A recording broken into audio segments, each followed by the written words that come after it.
अस्सलाम वालेकुम दोस्तों, खालिद मिर्ज़ा हूँ बिजनेस टाइम में आपके साथ। पिछली वीडियो में आपने देखा है ये मार्केटिंग और सेल्स के हवाले से मेरी दूसरी या तीसरी शायद वीडियो है। उसमें हमने पीएसपी पे बात की थी। पीएसपी मतलब था प्रॉब्लम सॉल्व्ड प्रोडक्ट।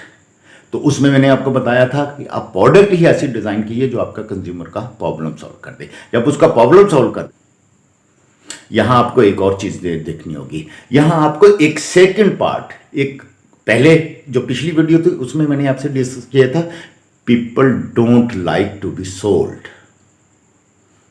अब धक्के से उनसे कोई चीज प्रोडक्ट सेल करेंगे तो फ्यूचरिस्टिक सेल में कोई आप उसमें कामयाबी हासिल नहीं कर सकेंगे। When you don't dig deep enough, ये सेकंड बात है। वो क्या है? वो है कि आप उसकी, जैसे अभी मैंने एग्जांपल दी, आप उससे पूछे सड़क भी उसने क्रॉस करनी है कि नहीं करनी। अब इसी प्रोडक्ट की हम बात करते हैं। ये जो फ्रेकल प्रोडक्ट हमारे हाथ में है, ऑलरेडी मार्केट में मौजूद है। यहाँ हमने क्या देखा, उसकी एक नीड मौजूद है। हमने उस नीड को, उस गोल को, उस प्रॉब्लम को समझना था। हमने उसको प्रॉब्लम को समझा। उसके पास प्रोडक्ट तो मार्केट में मौजूद है फ्रेकल की।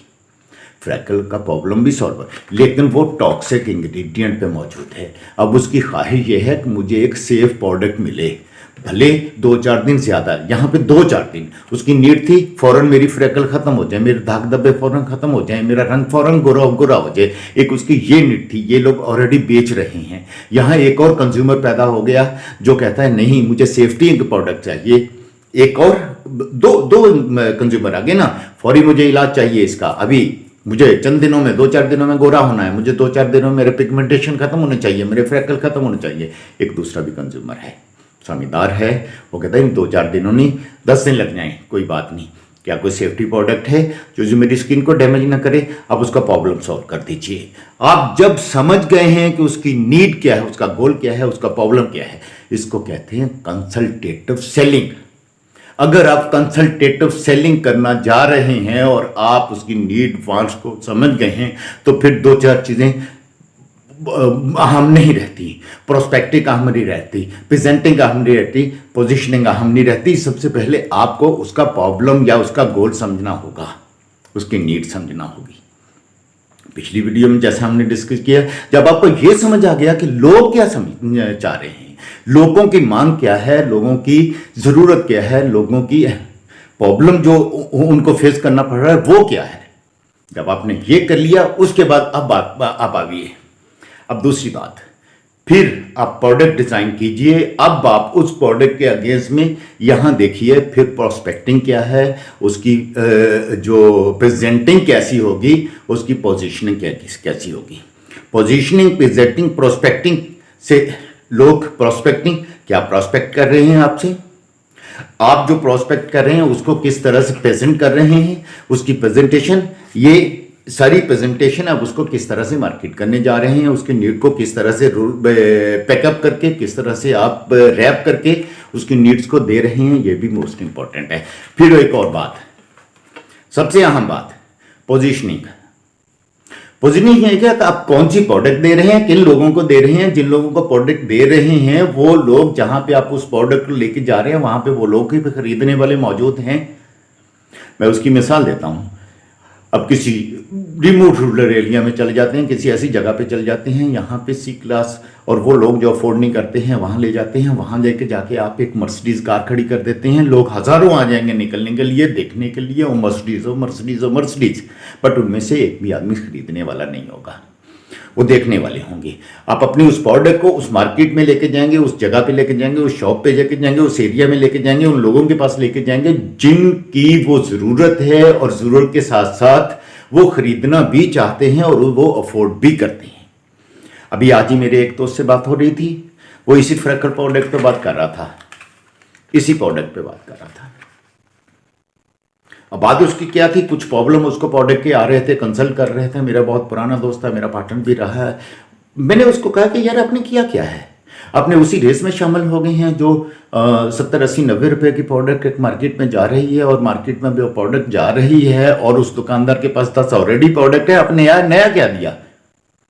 फिर एक और बात उसमें डिस्कस हुई, अभी चूंकि कॉस्मेटिक रिलेटेड बातें करते हैं, उसने कहा जी ब्लैक वो क्रीम जो ब्लीच क्रीम है आजकल बड़ी, नेफ्लॉन कंपनी ने दी, बड़ी सेल ली ली। भाई उसने बड़ी सेल ली ली, उसने कुछ नया दिया, कुछ नया कॉन्सेप्ट दिया, आप नया क्या दे रहे हो? भाई देखें, वही ब्लैक क्रीम एक बंदे ने बनाई, दूसरे ने फॉलो किया, तीसरे ने फॉलो किया, चौथे ने फॉलो किया, पांचवें ने फॉलो किया। यहाँ प्रॉब्लम 10 लोग वो वही क्रीम मार्केट में डब्बा पकड़े हैं, दुकानदार के पास ये लेके चले गए हैं भाई ब्लैक ब्लीच क्रीम, वो कह रहे ये 160 रुपये की दर्जन मुझे मिल रही है, आप 200 रुपये एक्सपेक्ट करके गए थे।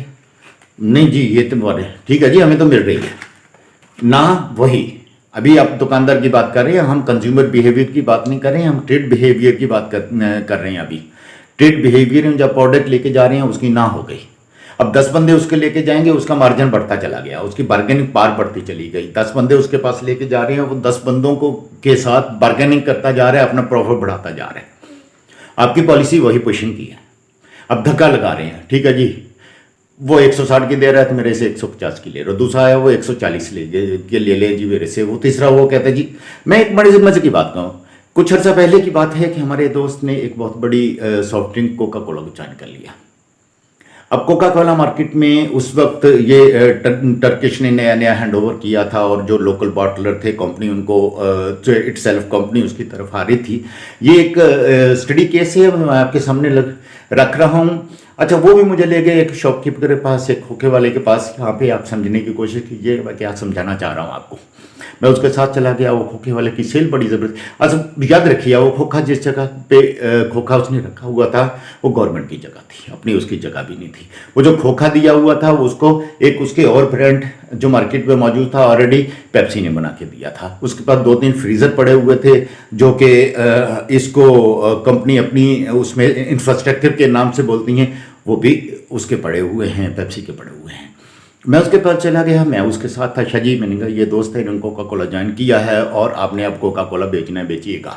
मैं एक आप कह लीजिएगा उसके लिए एक आसानी पैदा करने के लिए उसके साथ गया था। मेरे उसके साथ मुनासिब थे, या मैं उसको जानता था या मेरे उसके ताल्लुक थे। उसने अब वो भी बिजनेस करने वाला है, वो भी बेशक खोखे वोखे वाला, उसको भूल दीजिएगा, बट उसके पास एक अच्छा सेलिंग पॉइंट है। अब वो जो बंदा जा रहा था, आप दोनों का देखिए, खोखे वाला एक तकरीबन मिडिल पास है और समझे कि वो अनपढ़ है, बट उसकी चाय बिक रही है, उसकी बोतल बिक रही है, वो पॉइंट चल रहा है। दूसरी तरफ MBA किया है, सूटेड बूटेड है, और कंपनी ने गाड़ी दी हुई है, वो गाड़ी वाला उसके पास चल रहा है, चल के जाके जा रहा है। आप दोनों की बार्गेनिंग पावर को जरा स्टडी कीजिएगा। शाह साहब दोस्त हैं, कोका कोला में आए हैं, आपने इनके साथ ताउन करना है। शाह साहब ठीक है जी, ठीक है, हम कर लेते हैं। आप क्या देंगे जी? अब वो दोस्त को कहते हैं, वो कहते जी हम बोतल देंगे आपको। उनको जी बोतल तो देंगे, अब ये मेरा खोखा, ये मेरा फ्रीजर, डीप फ्रीजर, ये सारा पेप्सी वालों ने दिया है, जब उनको छोड़ूंगा तो आप क्या देंगे? अब कुछ डिसीजन पावर उसके पास थी, कुछ उसने अपनी मैनेजमेंट से, हर मैनेजमेंट जो उसके बॉसेस थे उससे उसने ज़ाहिर परमिशन लेनी थी। उसने कहा जी मैं आपको एक वो जो डाला बोतलों का, उसके साथ एक बोतल फ्री दूंगा। उसने कहा जी मुझे तो पेप्सी वाले 2 दे रहे हैं। उसने कहा जी हम 2 दे देंगे। उसने कहा तुझे भी तो, तू भी 2 दे रहा है, वो भी 2 दे रहा है, तो मुझे क्या बेनिफिट हुआ 2 लेने का? यहाँ पे उसके बाद फिर आ गया, उसने कहा जी मेरा तो बिजली का बिल भी दे रहा है, वो मुझे तो ये भी दिया। उसने कहा जी इंफ्रास्ट्रक्चर तो ज़ाहिर कोका कोला ने भी देना था, उसने भी देना। उसने ये आपको इंफ्रास्ट्रक्चर भी दे देते हैं, आपको 2 बोतलें भी दे देते हैं। उसने कहा जी 2 तो वो दे रहा है। उसने कहा जी मैं फिर परमिशन ले लेता हूँ 3 की। अब बार्गेनिंग की देखिए, अब उसने 3 बोतलें भी ली बार्गेनिंग के अगेंस्ट में, उसने कोका कोला से ली। याद रखिएगा, यहां सारी कंपनी आके जब सेलिंग आती है तो सेलिंग में वो ब्लैकमेल सब नहा से होती हैं। जब कंपटीशन में आता है तो ऐसी आपको पुशिंग बॉल फेंकनी पड़ती हैं। लेकिन पुशिंग बॉल में यहां पे देखिएगा विद द पैसे ऑफ टाइम क्या हुआ। उन्होंने जगह बनानी थी, और जगह बनाने के लिए उसने कहा ठीक है जी, उसने कहा जी मेरा तो बिजली का बिल भी वो देते हैं। उनके जी बिजली का बिल तो हम नहीं दे रहे थे। अब जो मैंने कहा शाह जी छोड़े जी बिजली का बिल, दोस्त का थोड़ा सा माल रखें, बेचना शुरू करें। अब उन्होंने थोड़ा थोड़ा माल देना शुरू किया। अब लोग पीछे कोका कोला था, कोका कोला की एक पुलिंग पॉलिसी थी, वो एक अलग चैप्टर आ जाता है। यहां पे बताने का मकसद है कि दुकानदार भी किसी भी लेवल की कोई भी कंपनी है, जब आप उसकी पोजीशन को उसकी जगह पे जाके सेल करते हैं तो जाहिर है उसके पास बार्गेनिंग पावर आ जाती हैं। लेकिन अगर आपने आइडेंटिफाई कर लिया है, आपने when you don't dig deep enough prospecting, presenting position को आपने वाजे कर लिया है, कंसल्टेटिव आप सेलिंग कर रहे हैं, जहां आपको गोल और प्रॉब्लम इन सारी चीज़ों का पता है, नीड फंड्स, तो उसके बाद फिर आता है आइडेंटिफाई योर केडीएम। पोजीशन के बाद फिर केडीएम आता है। हम तीसरी बात पे जिस पर डिस्कस कर रहे हैं, और भाई जिस बंदे को आप चीज़ बेचने जा रहे हो पहले ये देखो कि वो बंदा आपका खरीदार भी है, उसको आइडेंटिफाई करें कि वो जो की डिसीजन मेकर भी है। अब प्रोडक्ट, हम चूंकि इसी में प्रोडक्ट है, यहाँ हमें पता है कंज्यूमर जो है टीनेजर से ऑनवर्ड जो खवातीन आ जाती हैं वो हमारी कंज्यूमर है, वो किसी भी रेस में है, किसी भी एज में है, कहीं भी है। अब एक चीज़ तो हमने आइडेंटिफाई कर ली थी पहले ही, हम शुरू में ही जहां हमने प्रोडक्ट बना रहे थे कि हमने एक सेफ्टी प्रोडक्ट देनी है, तो हम सेफ्टी प्रोडक्ट उसके लिए ले आए। ये आइडेंटिफिकेशन को अब आपने कैश करवाना है, यहीं पे आपका बिजनेस है, यहीं आप समझ जाइएगा। या आपने ये आइडेंटिफाई कर लिया है कि मेरी प्रोडक्ट में क्या है, मैंने प्रोडक्ट क्या दी है, मेरा कंज्यूमर क्या चाह रहा था, आइडेंटिफिकेशन हो गई है, तो अब आप अपनी मार्केटिंग स्ट्रैटेजीज को, उसकी प्रमोशन को, उन सारी चीज़ों को उसी के अकॉर्डिंग डिज़ाइन कीजिएगा। अच्छा, कस्टमर, ये जब हम केडीएम की बात करते हैं, मतलब की डिसीजन मेकर की बात करते हैं, की डिसीजन मेकर आपका कौन है, किस बंदे ने खरीदना है। जाहिर है एक चीज़ बच्चे के यूज़ में है, मेडिसिन लेनी है या उसमें कफ सिरप लेना है या कुछ ऐसा लेना है, वो बच्चे की माँ डिसीजन पार है, अब बच्चे को नहीं शेयर करेंगे, आपको डिसीजन पार जिसके पास है उसको देखना पड़ेगा। अब यहाँ पे एक और चीज़ आ जाती है, आप बिजनेस क्या कर रहे हैं, B2C कर रहे हैं, B2B कर रहे हैं, B2B2C कर रहे हैं, आप ऑनलाइन कर रहे हैं, किस तरह से कर रहे हैं, यहाँ ये आइडेंटिफिकेशन ज़रूरी आ जाती है, लाजमी आ जाती है। इसको हम फिर किसी और वक्त पे रख छोड़ते हैं।